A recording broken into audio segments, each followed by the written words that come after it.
next, let's go for you to Ukraine, where yesterday a Russian drone struck a crowded passenger train, killing at least 5 people. It took place in the northeastern region of Kharkiv, and such attacks on passenger trains are rare. President Volodymyr Zelenskiy describing the attack as an act of terrorism. Well, with me now is our Ukraine correspondent, Gulliver Cragg. He's currently in the southern Ukrainian city of Odessa. Gulliver, look, good to talk to you, and we will come to that attack on the train in a moment. But first of all, you've been reporting this morning, actually, in the city of Kherson. And it's a city which Ukrainian forces liberated several years ago, back in 2022. But there have been regular Russian strikes on the city since then, haven't there?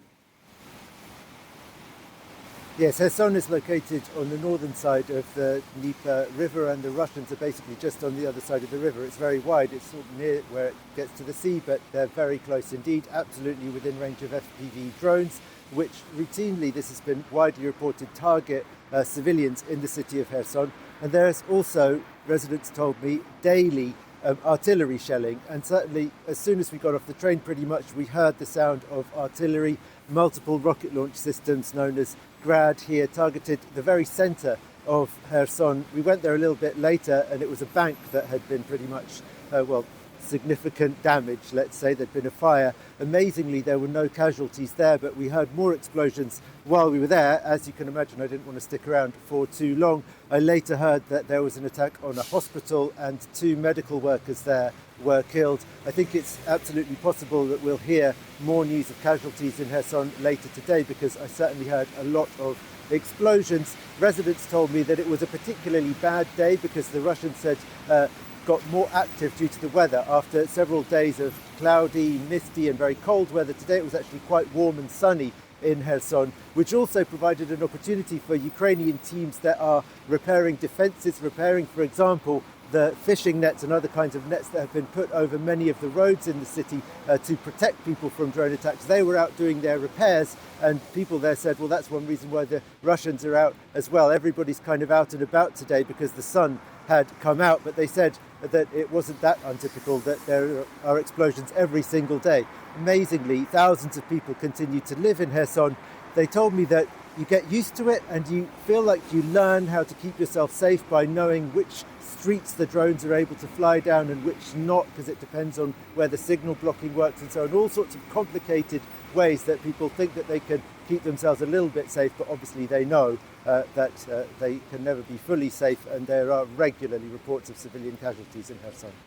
Yeah, and of course, Gulliver, that's the situation not just in Kherson, which you witnessed yourself firsthand, but across Ukraine. I mentioned a few moments ago about that attack yesterday evening in the very north of the country, bordering Russia, in Kharkiv, that targeting a passenger train.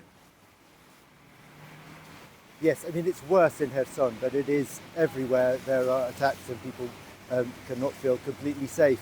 And what's rare about this attack, as I think you mentioned, is that although the Russians have been targeting railway stations, railway infrastructure in terms of the electricity that powers the trains, they've rarely targeted trains themselves. They're not moving trains with passengers on them. This was a long-distance train going from Barvinkove, which is now the terminus in the east, because the trains, they decided it's not safe for them to go all the way to Kramatorsk in the heart of Donetsk region. So they stop at Barvinkove. It was on its way to Lviv in the far west of the country. There were apparently 200 people on the train, 18 people in the carriage that got hit, and as you said, 5 killed, and I think that there are still wounded, and so it's possible that that toll may rise. The carriages that were not hit ultimately went on their way to the next station where passengers could be taken to safety. But it's certainly a worrying development, because up till now hadn't been moving trains that had been hit with passengers on them.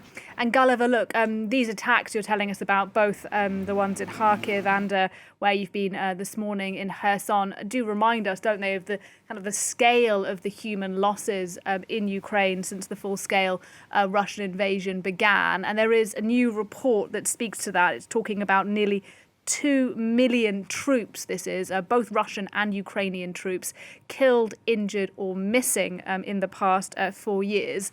I wonder from the Ukrainian perspective what it is that struck you about those figures in that report. Well, what struck me actually was the tone of the reports made by the Center for Strategic and International Studies in Washington. And their tone in presenting the report was very much emphasizing the fact that the Russian losses are so high and have been particularly high in the last year while they've been inching forward with their offensive in Donbass, taking losses more than 30,000 per month. This is an assessment, of course, which is subject to debate. I believe the Russians have denied it. The Ukrainians will say that the numbers of casualties on their side aren't that high. It's hard to work out the exact numbers, and it's hard to also separate the dead from the severely wounded from the missing, and the missing may be alive. In the Ukrainian case, actually in the Russian case as well, they may have simply escaped, or they may be, the Ukrainians who are missing may be in Russian custody. So the figures are approximative. Ukrainians generally don't like to talk about the numbers of casualties, but everybody knows that the numbers are extremely high, including on the Ukrainian side, because every single cemetery in the country has got soldiers' graves with the Ukrainian flag flying above them, and you see the numbers of those flags increasing as you travel around the country. It is credible, absolutely, though, that the Russian losses are twice what the Ukrainian losses are, as this report emphasizes. And I think that this is since the start of the full-scale invasion. I think that the Russian losses compared to the Ukrainian losses are even more than double